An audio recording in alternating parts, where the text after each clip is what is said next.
우리 오늘 저녁은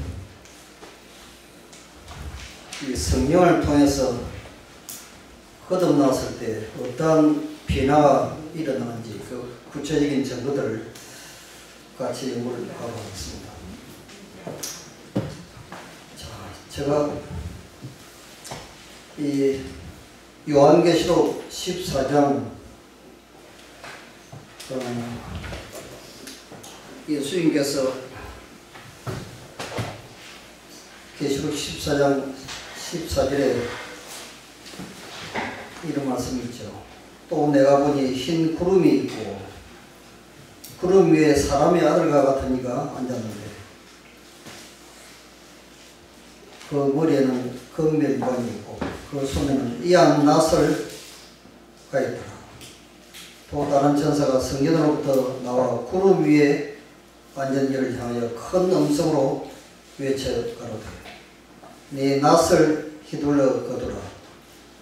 거둘 때가 이르러고 땅의 곡식이 다 이것은 이로다 하니 구름 위에 앉으신 이가 낫을 땅에 휘두르매 곡식이 거두어지니라.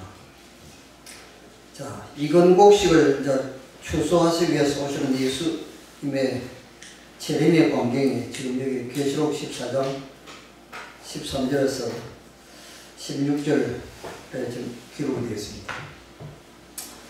우리가 이 곡식이 익었다고 하는 말씀은 우리 속에 그리스도의 형상이, 예수 그리스도의 품성이 완전히 재현되는 것을 의미한다 했습니다. 우리가 예수님처럼 어떻게 변화될 것인가, 그 7가지 원칙이 있는데, 전번에 그 첫 번째 원칙은 우리가 진리를 향하여 마음의 문을 활짝 열면 아무리 악한 사람이라도 성령을 통해서 완전한 변화가 일어나는 그 첫 번째 원칙에 대해서 제가 말씀드렸습니다. 그 다음 두 번째는 우리가 성령을 통하여 이제 거듭나는 2가지 계단에 대해서 말씀드렸습니다. 첫 번째 계단은 우리가 태어나서부터 모태로부터 우리가 교회를 나오든지 나오지 않든지 간에 이 바람처럼 역사하는 성령의 역사에 의해서 우리 품성을 하늘로 이끄시는, 예수님께로 이끄시는 성령의 역사를 통해서 그 성령의 역사에 또 순종하는 사람들, 그 사람들이 이제 결국 이제 예수님을 발견하고 또 거듭나게 되고 이제 하늘에 들어가는 그 첫 번째 계단을 우리가 연구했고, 그 두 번째 계단은 그렇게 해서 이제 예수님을 하나님께서는 성령의 이끄심에 순종하는 사람들을 더 큰 빛으로 인도해서 예수님을 만나도록 하는 두 번째 계단을 저번에 말씀드렸습니다. 그래서 여러분이나 저나 마찬가지로 이 계단들을 통해서 우리가 이제 하늘로 가게 되죠. 그래서 이제 성령을 통해서 이제 거듭나게 되면 어떤 그 증거들이 나타나는지, 그 생애에 어떤 변화가 일어나는지, 그걸 오늘 자세히 또 함께 연구하도록 하겠습니다. 그 고린도후서 5장 17절에 누구든지 그리스도 안에 있으면 새로운 피조물이라. 이전 것은 지나갔으니 보라 새 것이 되었도다. 그랬습니다.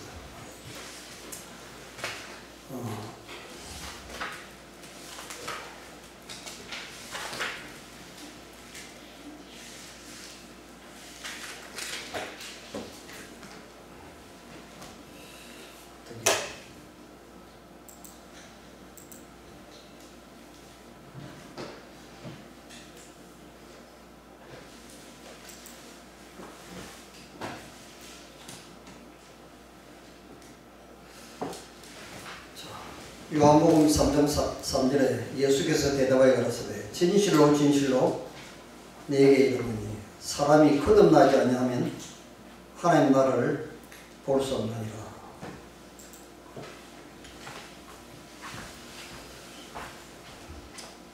거듭나지 않으면 어떤 사람도 이제 하늘에 들어갈 수 없다는 것입니다. 자, 그런데 우리 그 선작에서 이제 이런 말씀가 있어요. 거듭남은 이 시대에 찾아보기 드문 경험이다 그랬습니다. 이 거듭나야 우리가 하늘에 들어갈 수 있는데, 이 거듭난 사람이 이 시대에 찾아보기 너무나 힘든 그런 경험이라고 이야기했습니다. 이것 때문에 교회 안에 그렇게도 많은 혼란이 있는 이유입니다. 그리스도의 이름을 지니지 않은 수많은 사람들이 성화되지 않았으며 거룩하지도 않다. 자, 이게 이제 문제죠. 우리가 이제 거듭났는지 거듭나지 않았는지 우리가 확인을 분명히 해볼 필요가 있습니다. 정보계단 57페이지 보시면 그리스도께서 니고데모에게 말씀하시기를 바람이 임의로 불면 네가 그 소리를 들어도 어디 소음이 어디로 가는지 알지 못하나니 성령으로 난 사람은 다 이러하니라. 요한복음 3장 8절에 말씀하였다. 눈에는 보이지 아니하나 그 영향은 분명히 볼 수도 있고 감촉할 수 있는 바람과 같이 사람의 마음 안에 역사하시는 하나님의 신도 또한 그러한 것이다. 여러분, 이게 하나님의 신 하면 우리가 창세기 그 1장에 그 천지 창조의 장에 나와 있죠. 하나님의 신은 수면에 운행하십니다. 이제 이 천지 만물을 창조하실 때 이 하나님의 신이 그 창조에 관여하는 것을 우리가 볼 수 있습니다. 이 거듭나는 것도 역시 마찬가지죠. 우리가 이 침대 바를 때 물에서 침대 바르는 것도 이 하나님의 신이 천지 만물을 창조하실 때 임하셨던 그 성령께서 우리 마음에 임하셔서 새로운 피조물로 창조한 것입니다. 사람의 눈으로 볼 수 없는 이 거듭나게 하는 능력은 사람의 마음 안에 새 생명을 나게 하느니 그것은 하나님의 형상대로 새 사람을 만들어낸다 그랬습니다. 하나님의 형상대로. 비록 성령의 역사는 소리가 없고 감당할 수 없을지라도 그 영향은 현저하게 드러난다. 만약 우리 마음이 하나님의 신으로 말미암아 새로워졌을 것 같으면 우리 생애가 그 사실을 증명하게 될 것이다. 그렇습니다. 자, 마태복음 7장 17절에서 21절에 보시면 예수님께서 이 거듭난 사람과 거듭나지 못한 사람의 이 두 종류의 그 열매를 지금 설명을 하고 있습니다. 이와 같이 좋은 나무마다 아름다운 열매를 맺고 못된 나무가 나쁜 열매를 맺나니 이러므로 그의 열매로 그들을 알리라 그랬습니다. 나더러 주여 주여 하는 자마다 천국에 다 들어갈 것이 아니오 다만 하늘에 계신 내 아버지의 뜻대로 행하는 자라야 들어가리라. 자, 여기 이제 좋은 나무가 있고 나쁜 나무가 있습니다. 이 좋은 나무는 나무가 좋기 때문에 저절로 좋은 열매가 맺힐 수밖에 없죠. 사과나무는 사과나무 자체가 사과나무니까 사과가 열리는 건 너무나 당연한 것이죠. 포도나무는 또 포도나무가 포도니까 또 포도가 열리죠. 그와 같이 우리가 성령을 통해서 이제 새로운 사람이 되면 이제 열매가 완전히 달아나는 것입니다. 그럼 우리는 거듭난 증거를 이제 어떻게 알 수 있는가? 첫 번째, 가장 확실한 것은 우리의 사상과 욕망이 그리스도의 뜻에 순종하게 된다. 그랬습니다. 심령은 우리들 속에 역사하시어 모든 것을 자기에게 복종하게 하시는 그분의 형상으로 새로 지음을 받는다. 그때 하나님의 율법이 심령에 써지게 되며 우리는 그리스도와 더불어 나의 하나님이여 내가 주의 뜻 행하기를 절개하나이다 라고 말할 수 있게 된다. 이게 이제 다윗이 나의 하나님께 내가 주의 뜻 행하기를 즐긴다고 하는 이 말씀은 자연스럽게 또 내가 하고 싶어서 무의식적으로 자원하여 뭐 그런 뜻이죠. 그냥 하나님의 뜻을 행하는 것이 뭐 억지로 하는 것이 아니고 내가 너무너무 하나님의 뜻을 행하는 것이 너무 행복하고 또 내가 하고 싶어서 또 내가 무의식 중에 저절로 역시 내 본성이기 때문에 저절로 나온다는 것입니다. 십자가에서 비추는 빛은 하나님의 사랑을 드러낸다. 그의 사랑은 우리를 그에게로 이끌어준다. 우리가 이 이끄심을 제어하지 않는다면 구주를 십자가에 못 박게 한 죄를 회개하는 가운데 십자가 밑으로 인도함을 받을 것이다. 그때의 믿음으로 말미암아 하나님의 영이 사람의 심령에 새 생명을 지어준다. 사상과 욕망은 그리스도의 뜻에 순종하게 된다. 이 시대소문 175페이지는 이 말씀입니다. 우리 구원에 관한 모든 기술이 이 말씀 속에 지금 다 들어있습니다. 십자가를 바라보므로 그 십자가에서 비치는 그 하나님의 자아희생적인 사랑을 깨닫기만 하면 우리는 나도 모르는 사이에 무의식적으로 십자가 밑으로 이끌려 자석처럼 이렇게 이끌려가서 회개가 저절로 나오도록 되어 있다는 것입니다. 그 회개가 나오면 그 사람은 성령을 통해서 완전히 그리스도의 형상으로 변화되죠. 그렇게 되면 그 사람은 하나님의 모든 말씀에 이제 순종하고 싶은 충동이 이제 무의식적으로 저절로 이제 나타나게 되는 것입니다. 이 전도계단 63페이지에 보시면 거듭나지 못하였을 때는 하나님의 율법을 복종하지 아니할 뿐만 아니라 또한 복종할 수도 없었던 마음이 이제는 율법의 거룩한 계명을 적용하게 되고 시편 기자와 같이 내가 주의 법을 어찌그리 사랑하는지요 내가 그것을 종일 묵상하나이다 하고 부르짖게 됐다. 그러나 거듭나지 못하면 이 하나님의 율법을 순종한다고 하는 그 자체가 그건 불가능하다는 것입니다. 그게 되지 않는다는 것이죠. 그래서 니고데모도 사실은 뭐 겉으로 보기에는 다른 사람들이 보기에는 완전히 변화된 사람처럼 보이지만도 예수님께서 보시기에는 아직까지 거듭나지 못했기 때문에 네가 거듭나지 않냐면 하갈에 들어갈 수 없다고 하니까 그거 너무너무 많은 충격을 받은 것이죠. 또 부자고까지 또 내가 어떻게 하면 영생을 얻으리까 그렇게 질문하니까 네가 계명들을 아느냐 어느 계명입니까 하고 물어봤습니다. 살인 하지 말라 도끼를 하지 말라 그랬습니다. 쭉 10계명에 대해서 예수님이 말씀하시니까 이것은 내가 어릴 때부터 다 지켰는데요. 무엇이 아직도 무엇이 부족할까 그렇게 또 질문합니다. 그게 무슨 뜻입니까? 네가 율법을 겉으로 아무리 지킨다고 공언하지만도 사실은 너는 거듭나지 아니하였기 때문에 그 율법을 지키는 것이 아니다. 그럼 너가 착각을 하고 있는 것이다. 그렇게 이야기를 했습니다. 자, 이 말씀은 너무너무 우리에게도 너무나 중요한 것이죠. 우리가 여러분 교회만 나온다고 구원을 받겠습니까? 여러분 안식을 지킨다고 구원을 받겠습니까?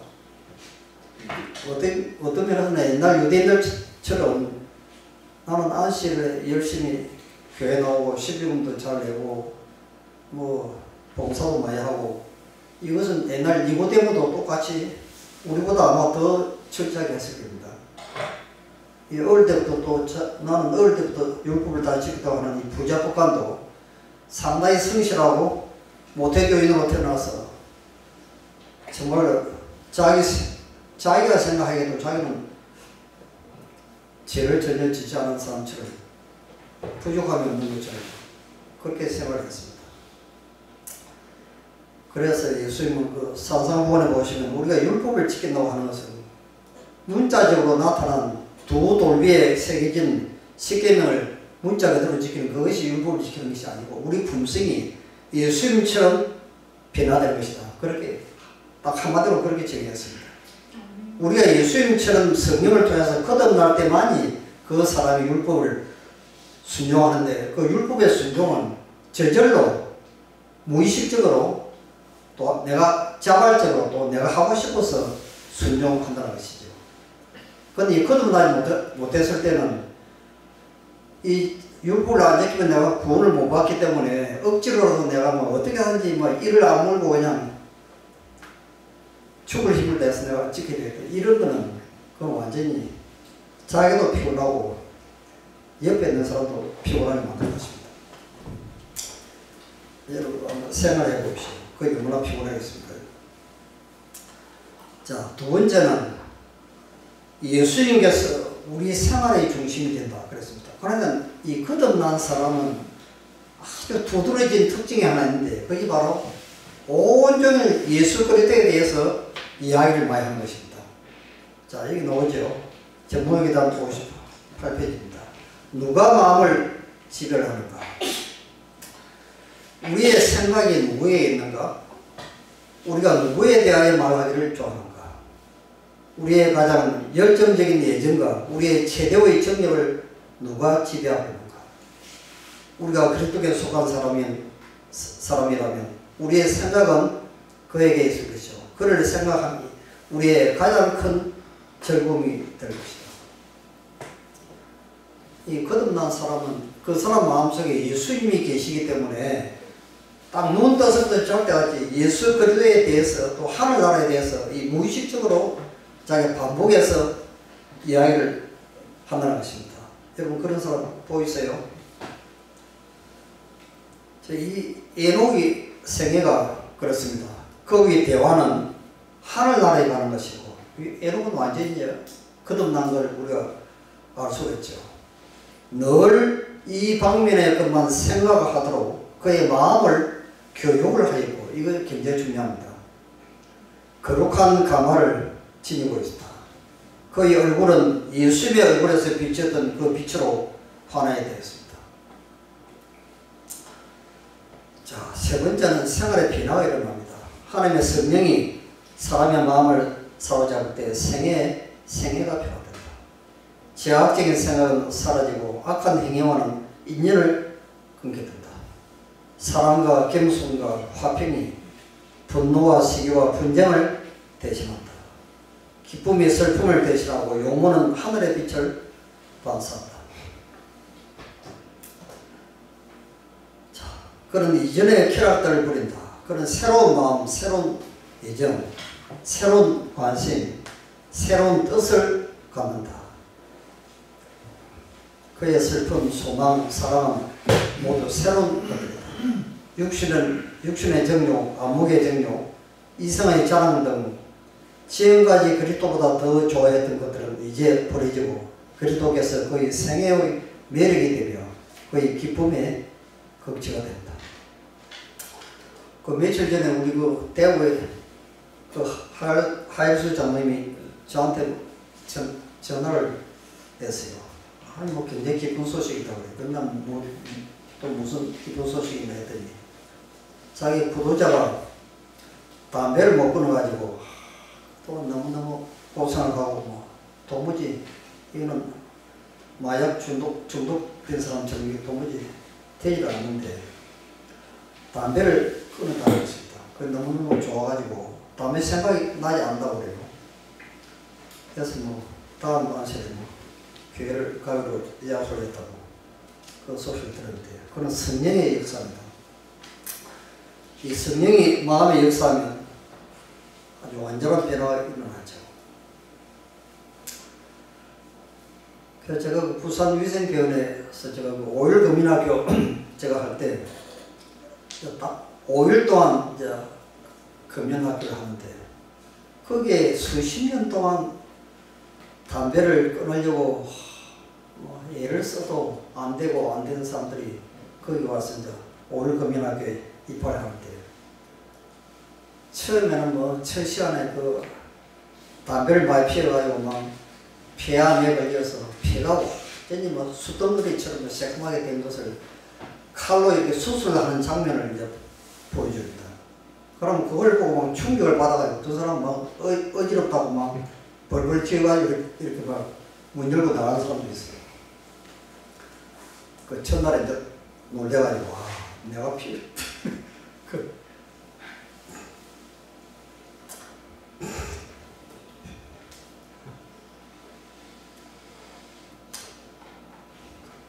그래 영화를 이제 5편을 계속 저녁마다 보여줍니다.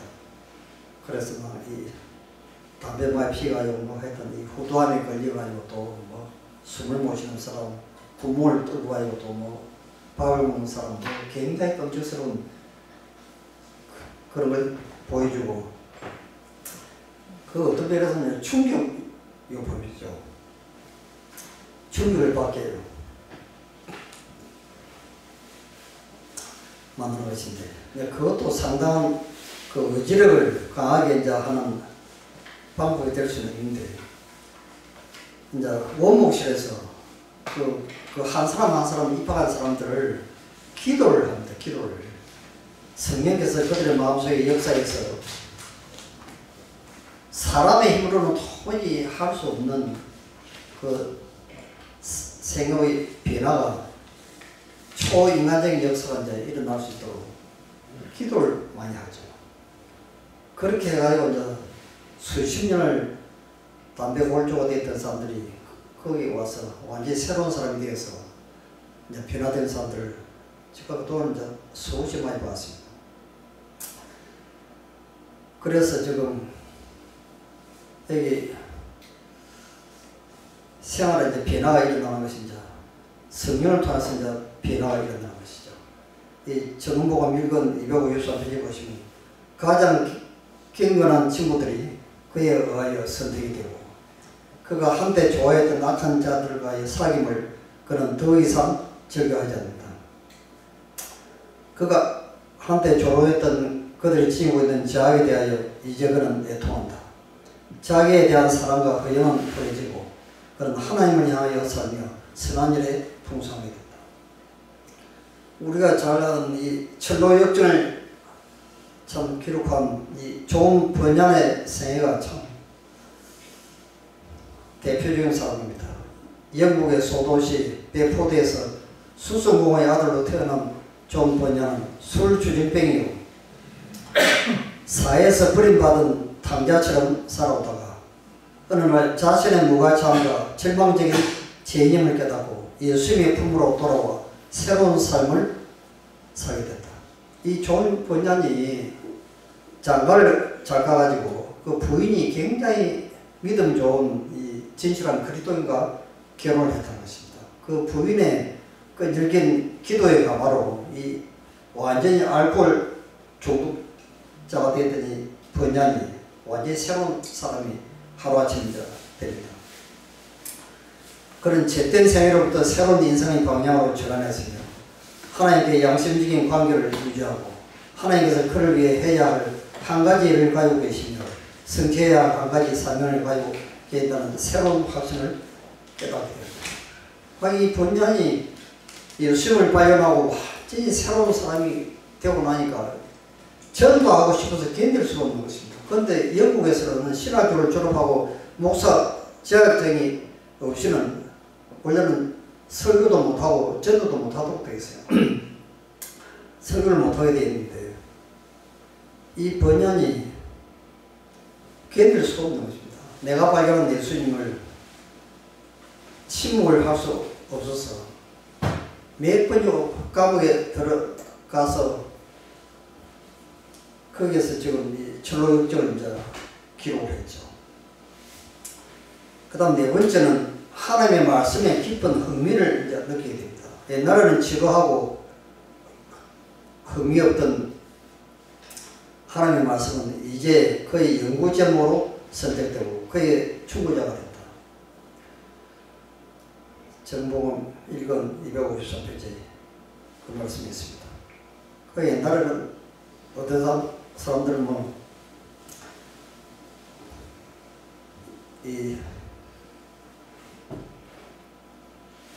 성경 말씀이 재미가 없다고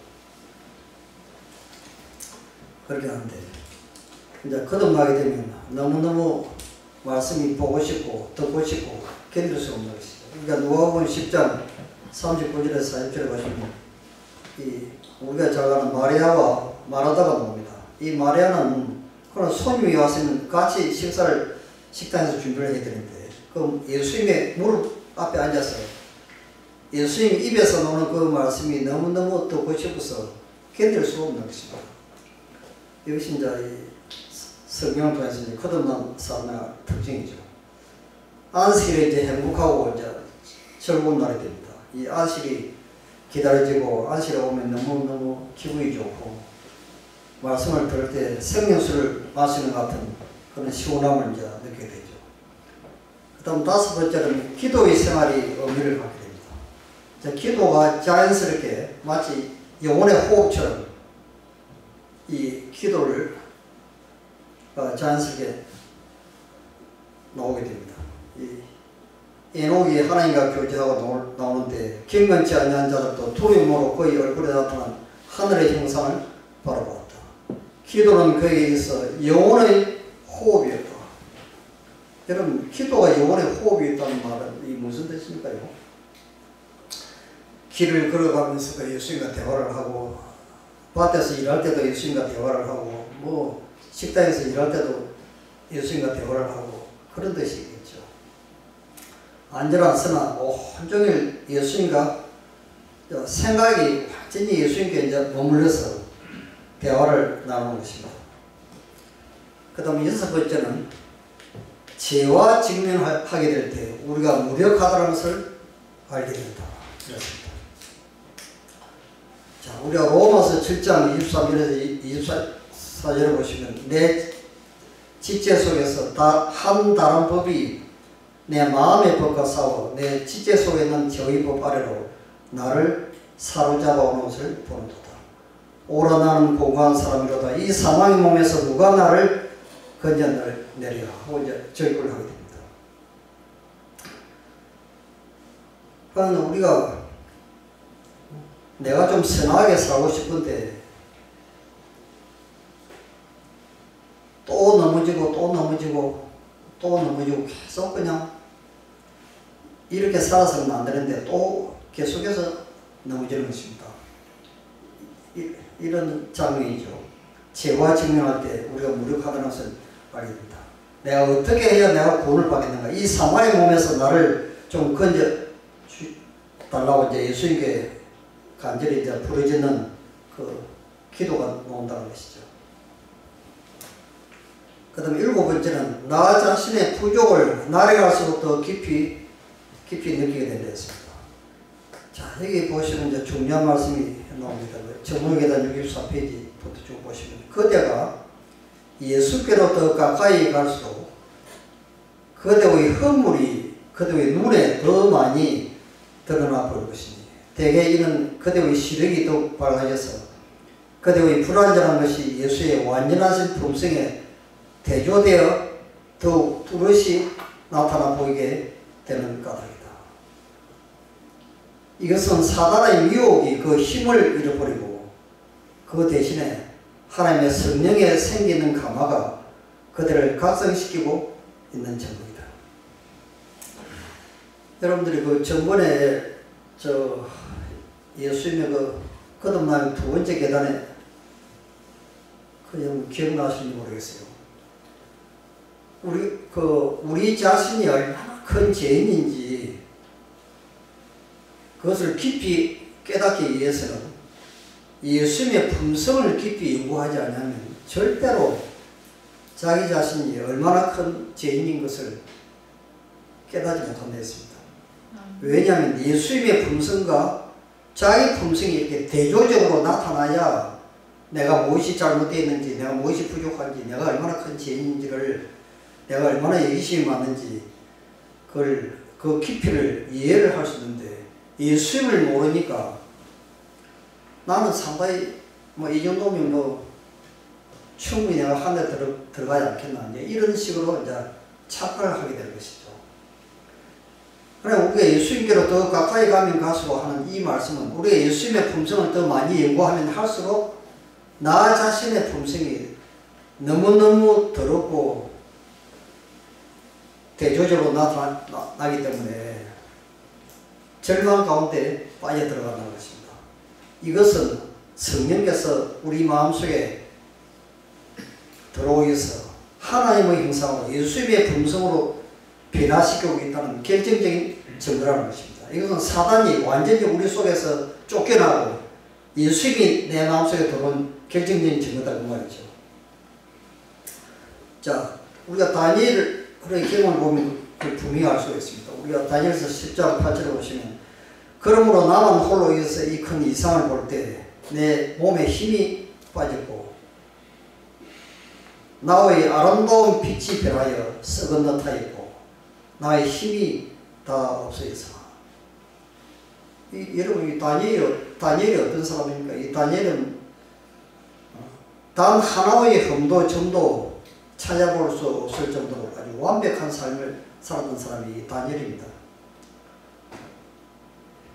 이 지구에 지금 다니엘처럼 살아간 사람이 거의 없을 정도로 완전한 삶을 살았던 사람입니다. 그런데도 예수님의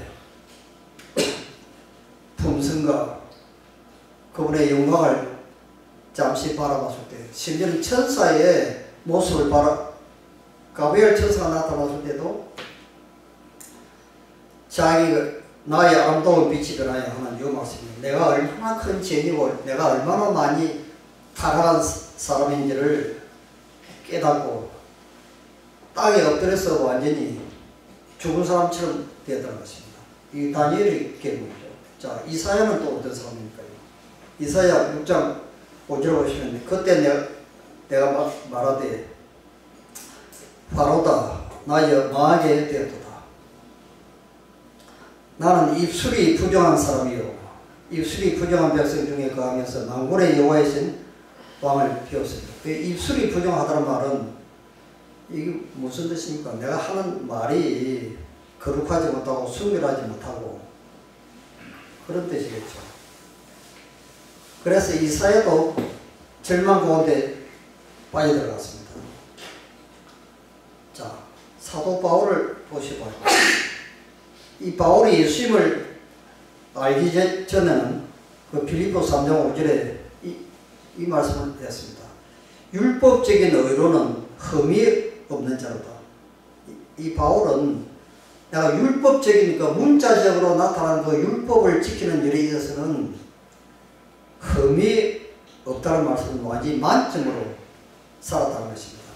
단 하나의 실수도 부족함도 없이 철저하게 완전히 순종했다는 것입니다. 내가 율법적인 의로는 흠이 없는 자로다 그랬습니다. 그러나 예수님을 알고 난 뒤에 자신의 죄인과 부족을 깨닫고 난 뒤에 오라 나는 공고한 사람이로다. 이 사모의 몸에서 누가 나를 건져내랴. 로마서 7장 24절에 이 말씀을 할 때가 AD 57년경에 이 말씀을 했습니다. 그런데 몇 년도 지나고 난 뒤에 AD 60년경에 쓴 에베소서 3장 8절을 보시면 모든 성도 중에 지극히 작은 자보다 더 작은 나에게 그렇게 이야기했습니다. 모든 성도 중에서 지극히 작은 자보다 더 작은 나에게 성도들 중에서 제일 작은 자 그렇게 이야기하고 있습니다. 자, 순교하기 바로 직전 AD 61년에서 63년경에 세 번째 그가 기록할 때는 디모데전서 1장 15절입니다. 죄인 중에 내가 개수가 있습니다. 이게 바울이 자기가 겸손해서 이런 말을 했겠습니까? 자기가 성령을 통해서 실제로 자기가 마음속 깊은 골방에서 자기가 얼마나 큰 죄인인 것을 깊이 깨닫고 솔직하게 이 기록을 좀 한 것입니다. 그럼 우리 날이 갈수록 우리 자신의 부족과 죄인됨을 더 깊이 깨닫는 사람들은 그 사람 속에 이제 그리스도가 계시는 증거죠. 그 다음에 8번째는 환경을 초월하는 마음의 평화가 있습니다. 환경을 초월하는 마음의 평화. 자, 이게 무슨 뜻인가요? 전번에 종교 암흑 시대 원인극장에서 수많은 순교자들이 사자에 참 무기가 되고 화영주에서 매달려 가면서 자기를 저주하고 핍박하고 불을 지르는 그 군인들이나 그 원수들을 향해서 기도하는 장면이 옵니다. 여러분, 그런 기도가 어떻게 나오겠습니까? 사랑해달라고 하는 기도입니다. 당신 나를 장작불로 이렇게 태우면 나는 사랑의 열기로 당신을 태우고 싶다. 그랬습니다. 그런 환경을 초월하는 마음이 평화죠. 자, 요한복음 14장 27절에 보시면 평안을 너에게 끼치노니 곧 나의 평안을 너에게 주노라. 내가 너에게 주는 것은 세상에 주는 것 같지 아니하니라. 너희는 마음에 근심도 말고 두려워하지도 말라. 이런 거 보면 우리가 앞으로 어떤 그 핍박이 올 때 뭐 1월 흉이 온다, 무슨 뭐 작은 환란, 대의 환란, 뭐 야곱의 환란, 뭐 우리 앞에 굉장한 시련들이 우리를 기다리고 있지만 또 이 환경을 초월하는 마음의 평안을 예수님이 주시기 때문에 이 순교장의 장소에 끌려가도 전혀 두려움이 없다는 것입니다. 어떤 환경 속에서도 두려움이 없는 것이죠. 자, 우리가 잘 아는 내 평생에 가는 길을 작시한 그 유명한 참의가 우리가 잘 아는 참의입니다. 변호사요, 린더 대학교와 시카고 의과대학의 법리학 교수요, 신학교 이사이며 운영위원이요, 무디 교회 회계집사이고 부동산 사가였던 호레시어 게이츠 스펙워드 교수의 엄청난 비극의 사물이라 했습니다. 1871년 시카고 대화재 때 그가 미시간 호수가에 절벽에 별장을 지어놓고 주인들을 기다리고 있을 때 그만 화마가 모두 삼켜버렸던 것이다. 이때 무디 교회도 다 불타버리고 그 와중에도 우선 교회 재건을 위하여 헌신적인 노력을 하고 있는데 그의 부인은 그 충격을 이기지 못해 건강이 몹시 악화되어 있었다. 환경을 바꿔보려는 의사의 권유로 온 가족이 불아파 여행을 떠나기로 하였으나 교회 재건 문제와 부동산 뒤처리 문제로 부인과 네 딸을 먼저 출발시키고 후에 파리에서 만나기로 했다. 1873년 11월 15일 프랑스 호화 여객선 빌르드 아브로호에 승선한 이들은 많은 승객들과 함께 뉴욕 항을 출발하여 순항하며 잠시나마 지옥같은 처절한 환경을 이긴 듯하였다. 그런데 이것도 또 무슨 악마의 장난이란 말인가. 모두 깊이 잠든 22일 새벽 2시 그 배는 대서양 한가운데서 영국 철갑선 로키안호와 정면 충돌하였다. 배는 곧 226명의 생명을 안고 바닷속으로 가라앉은 것이다. 그 아수라장 속에서 스페워드 부인은 딸들을 데리고 이끌고 여기 네 딸들이 옵니다. 가판 위로 올라가 하나님께 간절히 기도했다. 제발 딸들의 생명을 살려주시고 만약 죽는 것이 하나님의 뜻이거든 기쁨으로 죽음을 맞이하게 해 주시옵소서. 그 와중에 딸들은 모두 배와 함께 물속에 잠기고 부인만 물에 떠 있다가 로키안호 구명정에 구조가 됐다. 부인과 딸들이 탄 배의 침몰 소식을 들은 스페워드 교수는 안절부절하며 뜬 눈으로 밤을 지새우고 있는데 9일 후 웨일즈 가디프에 도착한 부인은 홀로 생존이란 짤막한 전문을 보냈다. 스페워드 교수는 앞이 캄캄했다. 그러나 사랑하는 딸들을 잃고 정신없이 헤맬 부인이 몹시 걱정이 되어 부인을 데리고 가기 위해 가장 빠른 배에 올랐다. 순항을 하던 어느 날 선장으로부터 차를 같이 마신 자는 전갈에 왔다. 둘이 차를 마시는데 선장은 곧 딸들이 잠긴 물 위를 지나가게 될 것이라고 알려주었다. 그는 조용히 일어나 선실로 돌아와 문을 잠그고 비통한 심정으로 밤이 새도록 하나님께 울부짖었다. 왜 이토록 아픔을 주셔야 합니까? 그런데 웬 일일까? 새벽 3시에 아직까지 처음에 보지 못한 평안이 그의 마음에 깃들었다. 그리고는 이 찬송시가 탄생하기 시작했다. 우리가 잘 아는 내 평생에 가는 길 가사가 이것입니다. 평화가 강같이 내 길 따르거나 슬픔이 파도처럼 꾸비칠 때 내 운명 무엇이든지 간에 평안하다, 내 마음이 평안하다 라고 주께서 가르쳐 주셨네. 내 마음 편하다, 내 마음 편하다. 비록 사탄은 희롱하고 시련이 닥쳐와도 내 무기력한 상태에 그리스도께서 알고 계시고 주의 보혈 내 영혼 위에 흘리셨다는 이 복된 확신이 주관케 하소서. 내 죄가 하나도 남김없이 다 십자가에 못 박혀셔서 이제는 더 이상 담당할 수 없다는 것. 이 영광스러운 기쁨. 내 영혼아 주를 찬양하고 찬양하라. 주여 내 믿음 볼날 서두르소서. 두루마리처럼 구름 접으시고 나팔 소리 울려 풀릴 때에 주 강림하시리니 그렇다 해도 내 마음은 평안하도다. 이 교수님이 쓰신 이 원문이 이렇습니다. 그런데 우리 찬미가 아마 찬송가는 이걸 좀 가사로 이제 약간 쓰기로 나온 것 같습니다. 자, 9번째는 그리스도인은 증거하기를 좋아합니다.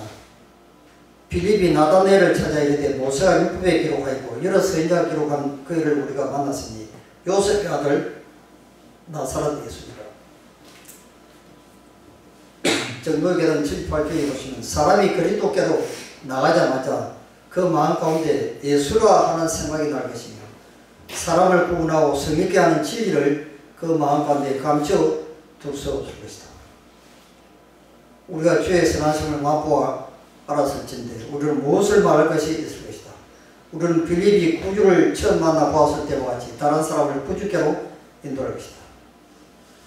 거기 시대수만 141페이지 보면 사람이 회개하면 즉시로 예수가 자기의 귀중한 친구가 되었다는 사실을 남에게 알려주고 싶은 욕망이 마음속에 생긴다. 그렇죠. 그러니까 처음 거듭났을 때 첫 번째 하는 반응이 전도하는 것입니다. 만나는 사람마다 그냥 전도하는 것입니다. 자기가 발견한 예수님이 됐어요. 그 요즘 이 대구에서 오신 그 구도자들 이렇게 보십시오. 얼마나 그냥 전도를 열심히 하는지 몰라요. 이게 이제 변화된 사람이 이제 증거입니다. 이 야곱의 우물가에 찾아온 사마리아 여인이 예수님을 발견한 뒤에 물동이를 버려두고 동네에 들어가서 사람들을 얼마나 많이 데려오는 장면이죠. 시대소문 195페이지 보시면 사마리아 여자는 구주를 발견하자마자 다른 사람들을 예수님 앞으로 이끌고 나오다 있습니다. 이 거듭난 사람의 이제 특징은 하나님 나라의 선교사로 태어난다는 것입니다. 그 다음 마지막으로는 자연스럽게 성령의 열매를 맺습니다. 여러분 성령의 열매가 무엇입니까? 갈라디아서 5장 21에서 23절에 나오죠. 오직 성령의 열매는 사랑과 희락과 화평과 오래 참과 자비와 양성과 충성과 온유와 절제니 이런 것들이 저절로 우리 생애 속에 열매가 맺힌다는 것입니다. 이게 이제 구원받은 사람들의 증거죠. 아니 성령의 열매를 맺는 사람들은 자기들의 선행에 주의를 끌려고 애를 쓰며 끊임없이 자기들의 죄 없는 상태를 이야기하면서 신앙적인 업적이 눈에 띄도록 하려고 애쓰는 사람들은 그렇게 함으로써 그들 자신의 영혼을 속이고 있습니다. 과연 자기가 무슨 선한 일을 한다고 이렇게 자랑하는 사람들은 그거는 거듭난 사람이 아니라는 것입니다. 생업에 열중할 수 있고 혈관에 건강한 혈액이 흐르고 있으며 매일매일 유쾌한 기분으로 거의 직장에 나가는 건강한 사람, 만나는 사람들에게 거의 몸이 건강하다는 사실에 대해서 주의를 끌려고 하지 않는다는 것입니다. 이 무슨 말인지 이해가 가시죠? 몸이 건강한 사람은 온 사방에 다니면서 자기가 건강하다고 자랑하지 않는다는 것입니다. 그거는 다른 사람이 당신 참 건강해 보인다고 그렇게 이야기를 할지라도 자기가 자랑하지 않는다는 것입니다. 그와 똑같이 이 변화된 사람은 자기의 선행에 대해서 누가 알아주든지 알아주지 않든지 거기 전혀 신경을 쓰지 않는 것입니다. 그의 생활에 의해서 건강과 정력은 당연한 상태로서 자기가 그렇게 풍성한 은혜를 누리고 있다는 사실을 거의 인식하지 못한 것입니다. 너무 자연스러운 것이죠. 그래서 송화대 성의 12페이지에 오시면 참으로 어려운 사람도 이와 마찬가지다. 그의 선함과 경건함을 의식하지 못한 데 있습니다. 신앙적인 원칙이 그의 생애와 행동의 동기가 되며 그가 성령의 열매를 맺는 것은 무화과 나무가 무화과를 맺으며 장미 등불이 장미꽃을 피게 하는 것처럼 당연한 일이다. 그의 성품이 하나님과 동료들에 대한 사랑으로 아주 철저하게 물들어 있기 때문에 그는 기꺼운 마음으로 자원하여 하나님의 사업을 수행하게 됐습니다. 과연 내가 아무리 선한 일을 많이 해도 남이 알아주든지 알아주지 않든지 거기에 전혀 신경을 쓰지 않는 것입니다. 왜냐하면 이 사람의 본성이 그러니까 그렇다는 것입니다. 본성 자체가 남을 도와주고 자원해서 일을 하고 싶은데 자기가 하고 싶은 일을 하는데 그걸 누가 자랑을 하겠습니까요? 제가 교회에 있으면서 참 이런 사람들 여러 사람 봤습니다. 어떤 교회에서는 수석장로인데 자기가 수석장로 그 다음에 어떻게 떨어졌다고요. 저한테 와가지고 저는 이제 내년부터 백의 종은 하기로 했습니다. 월적인 연금도 내는 거죠. 그렇게 많이 안 내기로 했다고. 그런 이야기를 하더라고요. 야, 참, 하여튼 제가 참 충격을 제가 많이 받았습니다. 이 평생 교회 다니도요, 변화 안 되는 사람 마찬가지입니다. 남이 알아주지 않더니 그게 아무 상관이 없는 것입니다. 또 어떤 사람은 또 저한테 또 무슨 고구마 같은 거 갖다 주고 하니 또 그거 누구하고 갈라먹는지 하고 그냥 따지고 묻고 그냥 그러고. 야, 그건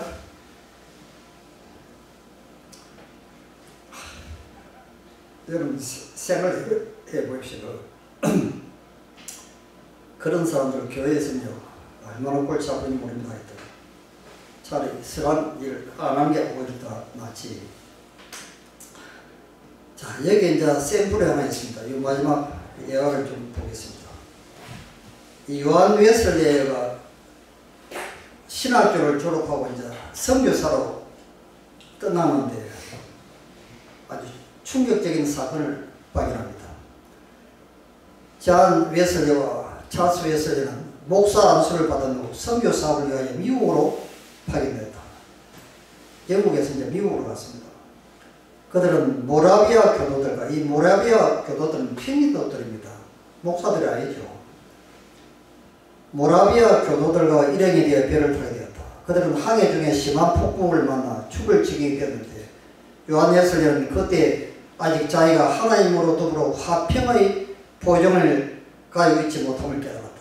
그럼 이 요한 웨슬레가 지금 목사 안수가집하고 지금 선교사로 갔는데 자기도 거듭나지 못함을 발견했다는 것입니다. 이거 아주 충격적인 일입니다. 그것과는 대조적으로 자기가 맛보지 못한 신뢰와 평안을 그 독일인들은 나타냈다.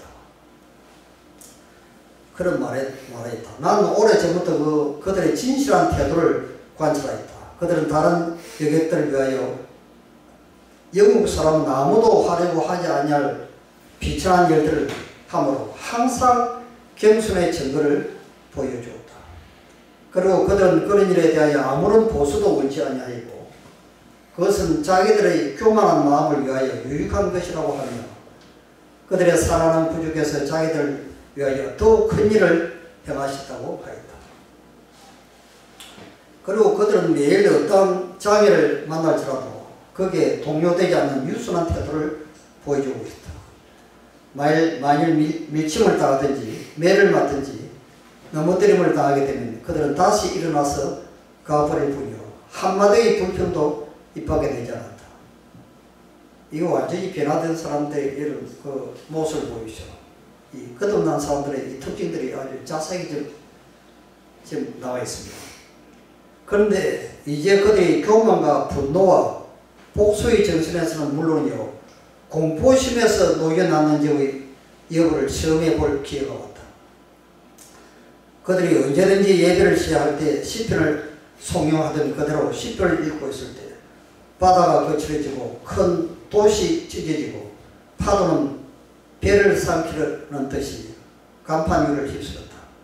이때 영국인들 사이에는 떠들고 부르짖는 소리가 일어났다. 그러나 그 독일인들은 조용히 송영을 계속하고 있었다. 후에 나는 그 중에 한 사람에게 당신들은 무섭지 않았습니까? 라고 물어보았다. 하나님의 은혜로 조금도 무섭지 않았습니다. 라고 대답했다. 나는 또 그러나 부인들과 아이들은 무서워하지 않습니까? 라고 물었다. 그는 부드러운 의지로 아니요, 우리의 부녀들과 아이들은 죽는 것을 두려워하지 않습니다. 라고 대답했다. 자, 이 장면들이 여러분 보시면 거듭난 사람들의 특징이었고 대전도 254페이지부터 쭉 자세히 기록되어 있습니다. 사반나에 도착한 후 웨슬리는 얼마 동안 그 모라비아 교도들과 함께 지냈는데 그들의 그리스도인적 행동에 깊은 감동을 받았다. 이 거듭난 그리스도인의 그 삶에 너무나 큰 충격을 받았다고 했습니다. 그는 생명이 없는 행식적인 영국 교회와는 현저하게 다른 그들의 예배에 대하여 다음과 같이 기록하였다. 매우 단순하면서 엄숙한 그 예배는 모두 나로 하여금 1700년의 시간적 거리를 잊어버리게 하고 형식과 의식은 없을지라도 천막 제주자 바울과 어부 베드로가 지도하였지만 성령과 능력이 나타났던 당시에 어떤 회집에 참석한 듯한 느낌을 가지게 되었다.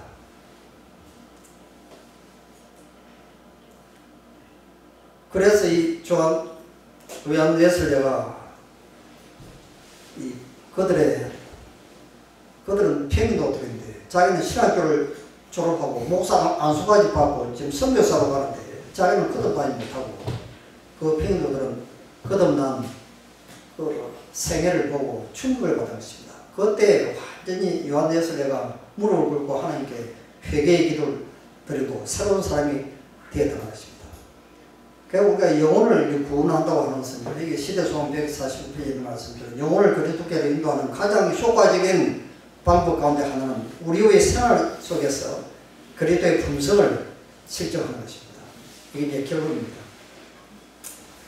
자, 시간이 많이 돼서 기도하고 마치겠습니다. 하늘에 계시는 저희들의 아버지, 이 세상에는 참 모래알처럼 많은 사람들이 살고 있고 또 헤아릴 수 없이 많은 수많은 사람들이 교회로 지금 출석하고 있습니다. 오늘날 참 거듭난 사람을 찾아보기 힘든다고 시작에서 말씀하셨습니다. 오늘 우리가 10가지 거듭난 증거들을 자세히 성경과 영감의 말씀을 통하여 살펴보았습니다. 이 시간 우리 마음속 깊은 골방을 성령께서 감찰하게 도와주시고 우리가 아직까지 거듭나지 못하고 무엇이 잘못되었는지 무엇이 또 그리스도를 닮지 못했는지 우리의 부족과 연약함을 십자가 앞에 통회하고 회개하면서 새로운 삶을 살아갈 수 있는 힘을 저희들에게 주시기를 간절히 기도를 드립니다. 우리 예수님께서 이 땅에 오실 시간은 점점 가까이 더 큰 소리로 우리 가까이 들리지만 우리 영혼은 너무나 참 까른한 상태에 꿈이 있는 나 자신의 모습을 바라봅니다. 자비하신 주님이시여 성령의 영감을 통하여 우리의 부족과 죄됨을 더욱더 깊이 깨닫게 도와주시고 그리스도의 그 완전하고 아름다운 품성을 날마다 바라보므로 주와 같은 모습으로 변화되는 거룩한 삶을 살게 도와주기 위해서 우리 예수님께서 이 땅에 오실 때 우리 모두가 다 하늘나라에서 주인과 같은 모습으로 영원히 행복에 살도록 축복해 주시옵소서. 귀하신 예수 이름으로 간절히 비옵나이다.